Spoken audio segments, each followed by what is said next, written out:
Chapitre 127 La rupture morale. La violence appelle la violence.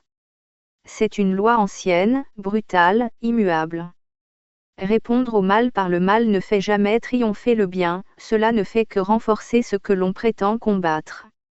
Les Maphiélis l'avaient alors compris là où tant d'autres avaient échoué.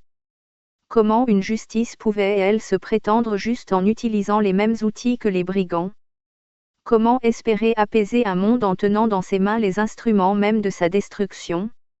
Être logique et cohérent exigeait une rupture radicale, inévitable.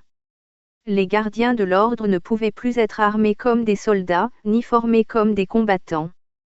Les armes conçues pour blesser, mutiler ou tuer n'avaient plus leur place entre les mains de ceux chargés de protéger la vie. Les Maphiélis décidèrent donc de déséquiper les forces de maintien de l'ordre de tout outil de mort. À leur place, ils instaurèrent des armes de maîtrise non létales, des technologies capables de paralyser instantanément, d'endormir rapidement, de neutraliser sans jamais détruire. Il ne s'agissait plus de vaincre un ennemi, mais d'arrêter un acte, d'empêcher la nuisance, de suspendre la violence avant qu'elle ne se propage. Car le bien ne peut ni blesser ni tuer, quels que soient les crimes commis. Il ne juge pas dans la rage, il n'exécute pas dans la peur. Il agit pour préserver, contenir, corriger.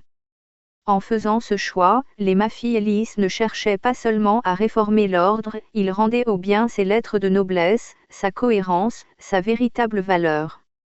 C'est dans cette atmosphère nouvelle, débarrassée de la menace permanente de la mort, que les Athéniens purent enfin commencer à évoluer autrement.